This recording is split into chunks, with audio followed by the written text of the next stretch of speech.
What are you worried about, Rennie? Oh, Kliko, we have a computer test tomorrow. Our teacher said that the test will be about different types of computer devices. So, what is there to worry about? I know very little about computer devices. Don't worry, I am here to help you out. Oh, really? Thank you. Please teach me more about computer devices. Look, Rennie, the devices that we use with a computer are divided into different types. Let us first discuss about input devices. What are input devices? Devices that feed data into a computer are called input devices. What kind of devices feed data into a computer? Why? The keyboard, the mouse, or a joystick. They are all used to feed data into a computer. So, they all are input devices. Yes, Rennie. I understand. By pressing the keys of the keyboard, we tell the computer what to do and the letters and number appear on the screen. So this keyboard is an input device. You are right, Rennie. This keyboard, it is called a QWERTY keyboard and it is the most commonly used keyboard. Why is it called QWERTY keyboard? It is named after the first 5 letters of the top row of the alphabet keys. And these keys are Q, W, E, R, T, Y. Similarly, the mouse is also an input device, as by pressing the button on the mouse or by moving it, we command the cursor on the screen to move where we want to move. We use the mouse to open or close files or navigate websites. What about the joystick?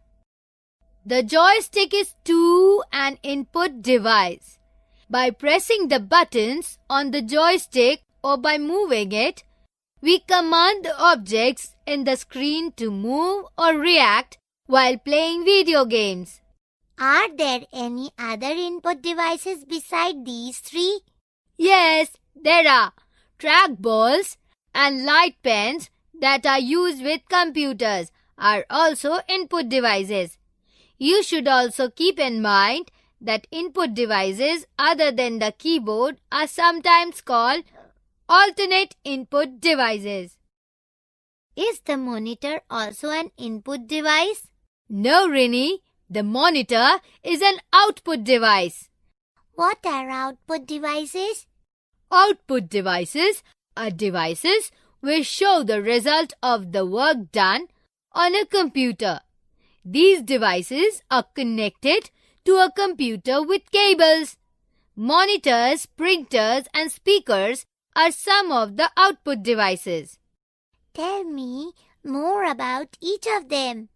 You already know that a monitor looks like a TV. It displays the information on its screen. CRT or cathode ray tube and LCD or liquid crystal display are 2 types of monitor.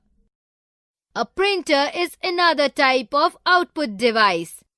It gets the processed data from the computer and prints it on a sheet of paper.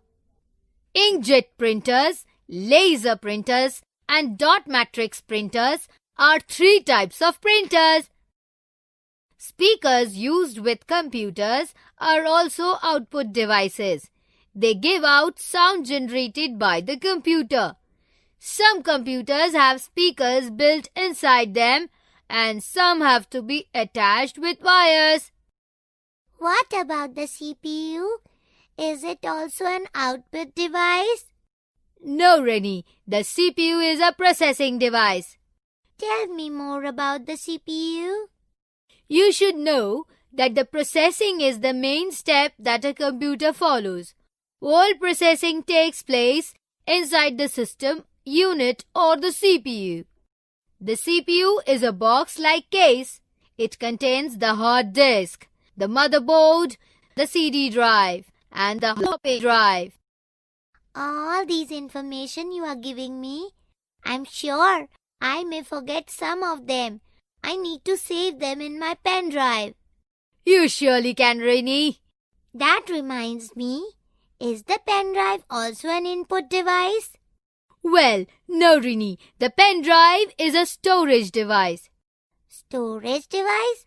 Storage devices are devices which are used to store the work done on a computer. Computers have two types of storage devices: non-removable and removable storage devices. Non-removable storage devices are devices which store data inside a computer. Hard disks are non-removable storage device as it is built inside the CPU. What about CDs and DVDs? They are both removable storage devices. Removable storage devices are devices which stores data outside the computer. Pen drives and CDs or DVDs are removable storage devices. CD stands for compact disc and DVD stands for digital versatile disc. We use these discs to store information permanently. A DVD can store much more information than a CD. We use the CD-ROM drive to play a CD and the DVD-ROM drive to play a DVD. A pen drive can hold much more data than a CD. Computers have a special part called the USB port for pen drives. We can plug in the pen drive in a USB port to display the data stored in it. Pen drives are of different capacities. Thanks, Kliko. You really saved my day. Now I know about the differences between different types of computer devices.